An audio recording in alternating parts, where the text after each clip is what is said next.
Hello friends, എന്തൊക്കെയുണ്ട് വിശേഷങ്ങൾ? എല്ലാവർക്കും സുഖമെന്ന് വിശ്വസിക്കുന്നു. നല്ലൊരു ദിനം ആശംസിക്കുന്നു. അപ്പോൾ ഇതാ ഇന്ന് എത്തിയിട്ടുള്ളതെന്ന് വെച്ചാൽ ഒരു അടിപൊളി ടിപ്പുമായിട്ടാണ് കേട്ടോ. നമ്മുടെ കുക്കിംഗ് റേഞ്ചൊക്കെ ദാണ്ടെ ഇങ്ങനെ നീറ്റായിട്ട് നമുക്ക് വൃത്തിയാക്കി എടുക്കാമെന്നുള്ളതാണ് ഇന്നത്തെ ഒരു ടിപ്പ്. ദാണ്ടെ നേരത്തെ അവസ്ഥ ഇതാണ് കേട്ടോ. മോൻ ദാണ്ടെ ചായയൊക്കെ തിളപ്പിച്ച് പഠിച്ചതാണ്.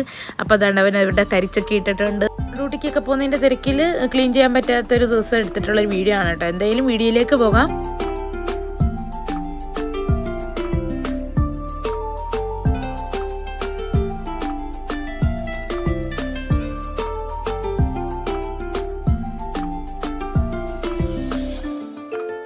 അപ്പോൾ ഇതിനെന്തെല്ലാം നമുക്ക് ആവശ്യമാണെന്ന് നോക്കാം. വീട്ടിലുള്ള സാധനങ്ങൾ ഉപയോഗിച്ചുകൊണ്ട് തന്നെ നമുക്ക് ഇത് വൃത്തിയായിട്ടെടുക്കാം കേട്ടോ.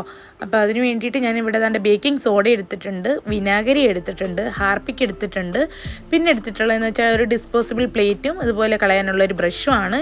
ഇനി ഇത് നമുക്ക് എങ്ങനെയാണ് ചെയ്യുന്നതെന്ന് നോക്കാം. ആദ്യം ഞാൻ ഏകദേശം ഒരു 2 ടേബിൾ സ്പൂണോളം ഹാർപ്പിക്ക് ഒഴിക്കുന്നുണ്ട് കേട്ടോ.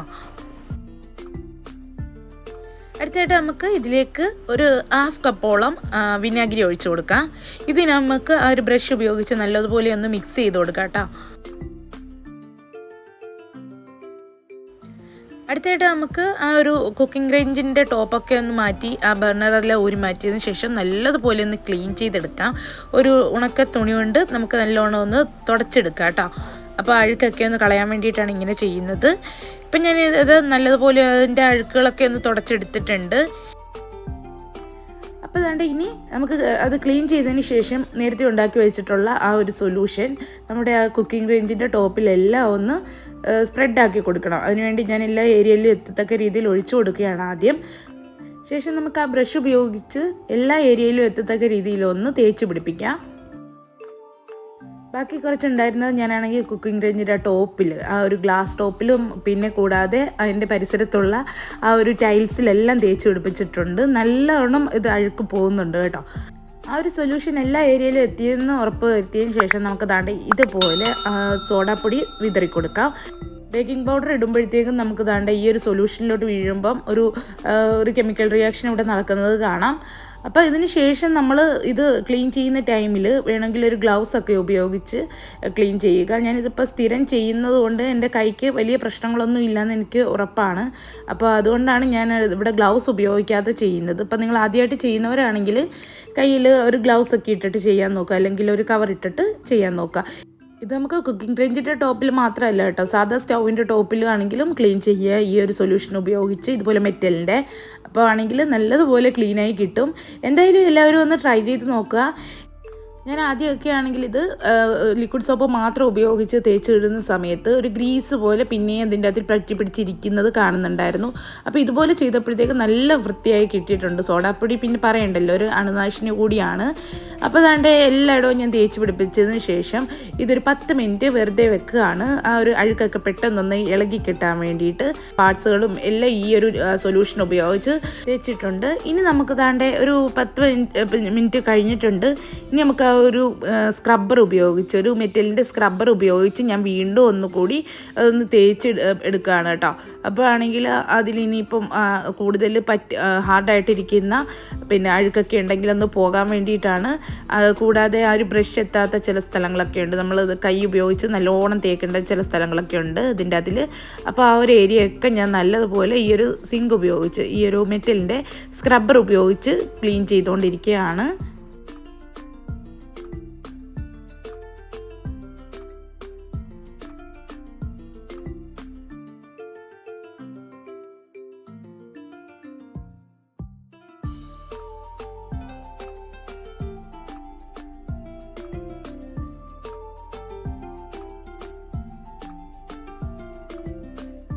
ഈ ഒരു രീതിക്കാണ് കേട്ടോ ഞാൻ ക്ലീൻ ചെയ്യുന്നത്. കാരണം എന്ന് വെച്ചാൽ ആ ഒരു ഇടഭാഗമൊക്കെ ഉണ്ടല്ലോ, ചെറിയ ചില ഏരിയയിലൊക്കെ ഈ അഴുക്ക് കയറി ഇരിപ്പുണ്ട്. അപ്പോൾ ആണെങ്കിൽ ഇതുപോലെ ആ ഒരു ബ്രഷ് ഉപയോഗിച്ചും അല്ലാതെയാണ് ഞാൻ ക്ലീൻ ചെയ്തെടുത്തിട്ടുള്ളത്.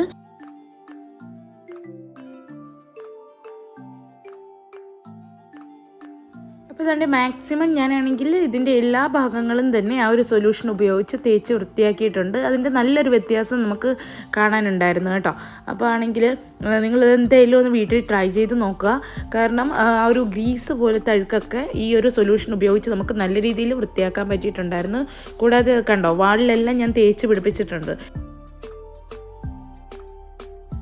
ഇനി തന്നെ നമുക്ക് ഇനി ക്ലീൻ ചെയ്യുന്നതിന് വേണ്ടിയിട്ട് ഞാൻ നേരത്തെ ഉപയോഗിച്ചിട്ടുള്ള ക്ലോത്ത് തന്നെ കഴുകിയിട്ടാണ് ഒരു ഇച്ചിരി വെറ്റോട് കൂടിയാണ് അതാണെങ്കിൽ ഒന്ന് തുടച്ചെടുക്കുന്നത്. അത് അന്നേരം പെട്ടെന്ന് തന്നെ വൃത്തിയായി കിട്ടും കേട്ടോ. കാരണം ആ ഒരു വെറ്റ് ആയിട്ടുള്ള ഒരു ഇച്ചിരി നനവുള്ള തുണിയാണെങ്കിൽ നമുക്ക് ഇത് ഈസി ആയിട്ട് കിട്ടുന്നതായിട്ട് എനിക്ക് ആ ഒരു കോട്ടൻ്റെ ഒരു തുണിയാണ് ഉപയോഗിച്ചിട്ടുള്ളത്. അപ്പോൾ ആണെങ്കിൽ നല്ലതുപോലെ നമുക്കൊന്ന് വൃത്തിയാക്കി എടുക്കാൻ പറ്റുന്നുണ്ട്. അപ്പോൾ ഇതാണ്ട് ഞാനത് ക്ലീൻ ചെയ്തുകൊണ്ടിരിക്കുകയാണ്. അപ്പോൾ ഇതുപയോഗിച്ച് നമുക്ക് തുണി ഉപയോഗിച്ച് ക്ലീൻ ചെയ്താലും ആ ഒരു പിന്നെ ആ ഒരു ലിക്വിഡിൻ്റെ ഇതെല്ലാം പോകാൻ വേണ്ടിയിട്ട് ഞാൻ കുറച്ച് വെള്ളവും കൂടെ ഒഴിച്ചിട്ടുണ്ട് കേട്ടോ. വെള്ളവും കൂടെ ഒഴിച്ചിട്ട് നല്ല വെള്ളമാണ് ഉപയോഗിച്ചിട്ടുള്ളത്. നല്ല വെള്ളം ഉപയോഗിച്ചിട്ട് നല്ലോണം ഒന്ന് എല്ലാ ഏരിയ ഒന്ന് കൈവച്ച് തന്നെ ചെയ്യുന്നുണ്ട്. അപ്പോൾ ആണെങ്കിൽ ആ ഒരു ഇപ്പോൾ ഒരു 10 മിനിറ്റൊക്കെ നമ്മൾ ആ ഒരു സൊല്യൂഷൻ ഉപയോഗിച്ച് പിന്നെ കുറച്ച് സമയം വെച്ചിട്ടുണ്ടായിരുന്നല്ലോ. അപ്പോൾ ആ ഒരു സമയത്ത് ഇതിൻ്റെ അകത്തിൽ ഉണങ്ങി പിന്നെയും ചില അഴുക്കുകളൊക്കെ നമുക്ക് ചിലപ്പോൾ തുടച്ചാൽ പോവില്ലായിരിക്കും. അതുകൊണ്ടാണ് ആ ഒരു വെള്ളവും കൂടി ഉപയോഗിച്ച് ഞാനാണെങ്കിൽ ചെയ്യുന്നത്. അപ്പോൾ ആണെങ്കിൽ ഇത് നമ്മൾ എല്ലാ പണികളും ചെയ്തതിന് ശേഷം ഈ ഒരു ക്ലീനിങ്ങിന് നിൽക്കുക. അല്ലെങ്കിൽ പിന്നെ ചിലപ്പോൾ നമ്മൾ ഈ വെള്ളമൊക്കെ ഒഴിക്കുന്നത് കൊണ്ട് തീ കത്താൻ കുറച്ച് ലേറ്റ് ആയാൽ അപ്പം പണി കിട്ടും. അപ്പോൾ അതുകൊണ്ട് അത് ഉണങ്ങാൻ നമുക്ക് ഇച്ചിരി സമയം കൊടുക്കണം. അതുകൊണ്ടാണ്. അല്ലെങ്കിൽ പിന്നെ നിങ്ങൾക്ക് വെള്ളം ഉപയോഗിച്ച് തുണി നനച്ച് തന്നെ വൃത്തിയാക്കി എടുക്കാൻ പറ്റുമെങ്കിൽ അങ്ങനെ ചെയ്യുക. ഇതാകുമ്പോഴത്തേക്ക് ഈസിയാണ്. നമ്മൾ കുറച്ച് വെള്ളം ഒഴിച്ചാൽ പെട്ടെന്ന് തന്നെ നമുക്ക് നല്ല രീതിയിൽ വൃത്തിയായി കിട്ടും. പിന്നെ ആ തുണി ഉപയോഗിച്ചൊന്ന് തുടച്ചെടുക്കുക മാത്രം ചെയ്താൽ മതി.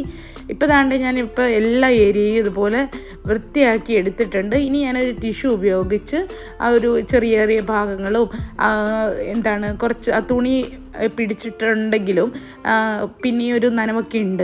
അപ്പോൾ ആണെങ്കിൽ അതെല്ലാം കൂടി ഒന്ന് വൃത്തിയാക്കാൻ വേണ്ടിയിട്ട് പിന്നെയും ഞാനാണെങ്കിൽ ഒരു ടിഷ്യൂ ഉപയോഗിച്ച് നല്ല രീതിയിലൊന്ന് തുടച്ചെടുക്കുന്നുണ്ട്. അപ്പോൾ ആണെങ്കിൽ പൂർണ്ണമായിട്ടൊന്ന് ആ നനവൊക്കെ മാറിക്കിട്ടും. ആ ഒരു വെള്ളമയമൊക്കെ മാറിയെടുക്കാൻ വേണ്ടിയിട്ടാണ് ഇങ്ങനെ ടിഷ്യൂ ഉപയോഗിച്ചുകൂടെ തുടക്കുന്നത്.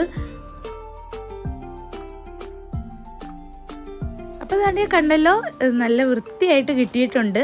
നമുക്ക് ദാണ്ടെ ഒരു അഴുക്കുകളോ ഒന്നും കാണുന്നില്ല. ഇപ്പോൾ നേരത്തെ കണ്ട ആ ഒരു കുക്കിംഗ് റേഞ്ചാണ് ഇതെന്ന് പറയാനേ പറ്റത്തില്ല അല്ലേ. അത്രയ്ക്ക് വൃത്തിയായിട്ടുണ്ട്. ഇതിന് ഏകദേശം ഒരു 10-15 മിനിറ്റ് എടുക്കത്തുള്ളൂ കേട്ടോ ക്ലീനിങ്. നമ്മൾ 10 മിനിറ്റൊക്കെ ഒന്ന് പിന്നെ റെസ്റ്റ് ചെയ്യാൻ വെക്കുവാണെങ്കിൽ മാത്രമേ ഉള്ളൂ അത്രയും ഒരു ടൈം എടുക്കുന്നത്. അല്ലെങ്കിൽ പെട്ടെന്ന് തന്നെ ക്ലീൻ ചെയ്തെടുക്കാവുന്നതേ ഉള്ളൂ. എൻ്റെ അത് ഇച്ചിരി സ്ട്രോങ് ആയിരുന്നു ആ ഒരു അഴുക്കെന്ന് പറഞ്ഞാൽ. അതുകൊണ്ടാണ് ഞാൻ കുറച്ച് ടൈം എടുത്തതൊന്ന് കുതിരാനൊക്കെ ഇട്ടിട്ടുണ്ടായിരുന്നത്. അപ്പോൾ എന്തായാലും നിങ്ങൾക്ക് അത്ര അഴുക്കൊന്നും ഇല്ലെങ്കിൽ പെട്ടെന്ന് തന്നെ ക്ലീൻ ചെയ്തെടുക്കാവുന്നേ ഉള്ളൂ. നമ്മൾ ഈ ഒരു സൊല്യൂഷൻ ഉണ്ടാക്കി വെച്ചിരുന്നാൽ നമുക്ക് ഇടക്കിടക്ക് തുടയ്ക്കുമ്പോഴത്തേക്കും നമുക്ക് ആ ഒരു സൊല്യൂഷൻ ഉപയോഗിച്ച് പെട്ടെന്ന് തന്നെ ആ ഒരു ഗ്രീസ് പോലുള്ള അഴുക്കുകളും ആ എണ്ണമയൊക്കെ ഉണ്ടല്ലോ അതൊക്കെ ഒന്ന് പോയി കിട്ടും. അപ്പോൾ ദാണ്ടേ കണ്ടല്ലോ, ഞാനാണെങ്കിൽ ആ ഒരു പാർട്സുകളും എല്ലാം ക്ലീൻ ചെയ്ത് കഴുകി എടുത്തിട്ടുണ്ടായിരുന്നു. അപ്പോൾ ദാണ്ടേ അതും ഫിക്സ് ചെയ്തിട്ടുണ്ട്. അപ്പോൾ എല്ലാവരും ട്രൈ ചെയ്യുമെന്ന് വിശ്വസിക്കുന്നു. അപ്പോൾ നിങ്ങൾക്ക് നമ്മുടെ ഈ ചെറിയ വീഡിയോ ഇഷ്ടമായിട്ടുണ്ടെങ്കിൽ, യൂസ്ഫുൾ ആയിട്ടുണ്ടെങ്കിൽ തീർച്ചയായിട്ടും ലൈക്ക് ചെയ്യാൻ മറക്കരുത്. കൂടാതെ നമ്മുടെ വീഡിയോ ആദ്യമായിട്ട് കാണുന്ന ഏതെങ്കിലും കൂട്ടുകാരാണെങ്കിൽ ദയവ് ഇത് സബ്സ്ക്രൈബ് ചെയ്യുക, സപ്പോർട്ട് ചെയ്യുക. അപ്പോൾ പുതിയ മറ്റൊരു വീഡിയോയുമായി വീണ്ടും കാണാം. ബൈ.